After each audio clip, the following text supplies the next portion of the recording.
Supreme court శనివారం కీలక తీర్పు వెలువరించింది. ఉద్యోగులకు ఇచ్చే డీఎన్ఎస్ అలవెన్స్, డీఏ కంటే పెన్షనర్లకు డీఎన్ఎస్ రిలీఫ్ డీఆర్ తక్కువగా ఇవ్వడం రాజ్యాంగ విరుద్ధమని స్పష్టం చేసింది. ఇది రాజ్యాంగంలోని ఆర్టికల్ 14 సమానత్వ హక్కును ఉల్లంఘిస్తుందని పేర్కొంది. Justice Manoj Mishra, justice Prasanna B వరలేలతో కూడిన ధర్మాసనం ఈ తీర్పునిచ్చింది.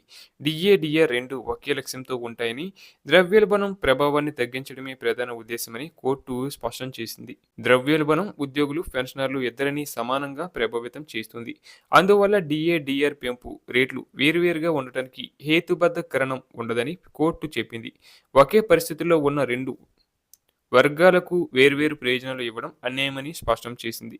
ఈ వివాదం కేరళ రాష్ట్రం రోడ్డు రవాణా సంస్థకు సంబంధించింది. సంస్థ ఉద్యోగులకు 14% డిఏ ఇవ్వగా పెన్షనర్లకు కేవలం 11% డిఆర్ మాత్రమే పెంచింది.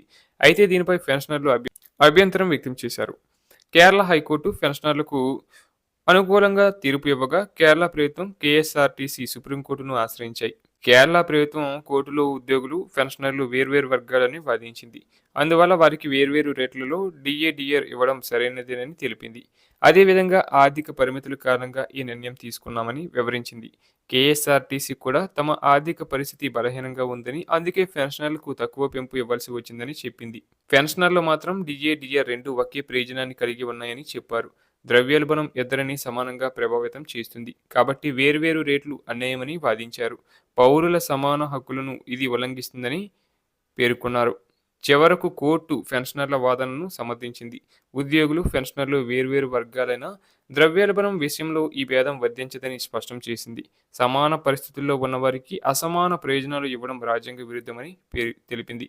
అదేవిధంగా ఆర్థిక సమస్యలు ఉన్న ఒక వర్గానికి తక్కువ ప్రయోజనం ఇవ్వడానికి ఇది సరైన కారణం కాదని కోర్టు పేర్కొంది.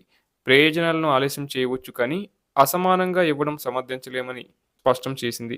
చివరగా సుప్రీంకోర్టు కేరళ ప్రభుత్వం, కేఎస్ఆర్టీసీ దాఖలు చేసిన అప్పీలును కొట్టివేసి కేరళ హైకోర్టు తీర్పును పూర్తిగా సమర్థించింది. ఈ తీర్పు దేశవ్యాప్తంగా పెన్షనర్లకు ముఖ్యమైన ఉపశమనం కలిగించే నిర్ణయంగా భావిస్తున్నారు. డిఆర్ విషయంలో సమానత్వం తప్పనిసరి అని సుప్రీంకోర్టు స్పష్టం చేయడంతో ఇతర రాష్ట్రాలపై కూడా దీని ప్రభావం ఉండే అవకాశం ఉంది.